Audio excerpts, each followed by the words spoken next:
heard those shots come off. And they seemed like they was high, and they were directly ahead of me.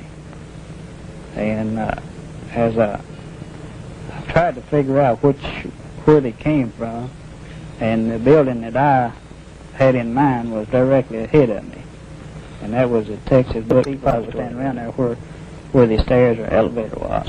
And there was a man who spoke up and said he was the building manager and he'd show me.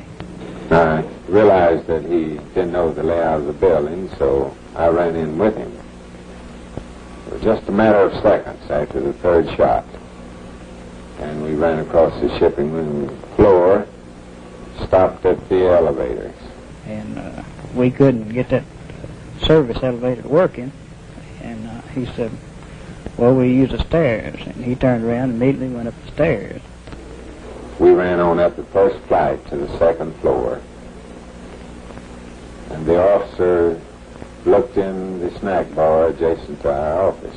And I kind of looked off to the right over there through a doorway and saw an image of a man walking away through that doorway. And when I got to the doorway, he was on down there a little bit, and I hollered at him and asked him to come back. The officer with me had a gun in his hand, and he threw the gun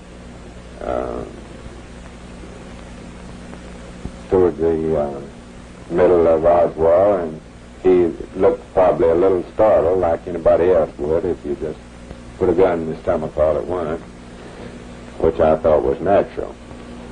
I turned around and asked him if the man worked for him, and if he knew him. And he said, yes, he works for me, and I know him. And at that time, the man never did say anything. I never did say anything further to him. I turned around and went on up the stairs to the third floor. The time it took you to get into the building and go up the stairs, and the time when you first saw Lee Harvey Oswald.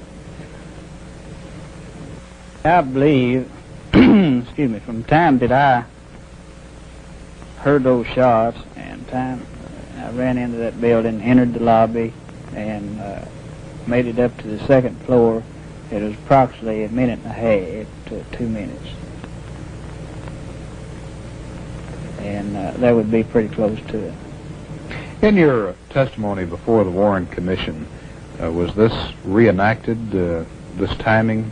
Yes, sir.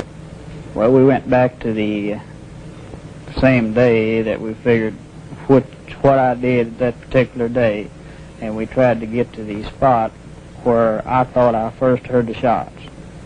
And from there, we took it and we did everything, reenacted the whole situation there, the entrance into the building, and the talk we had between the building manager and myself, and then we went on back through the building and we tried to get the service elevator down, and we then went on up the stairs. As you recall it, does that seem like a reasonable length of time for him to have been able to do those things? He could have done it if he'd have been awful fast, or if he'd pre-planned it that away.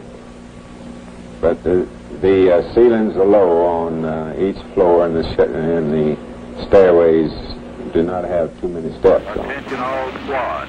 The suspect in the shooting at Elm in Houston is reported to be an unknown white male, approximately 30, slender build, height 5 feet 10 inches, weight 165 pounds, reported to be armed with what is thought to be a .30 caliber rifle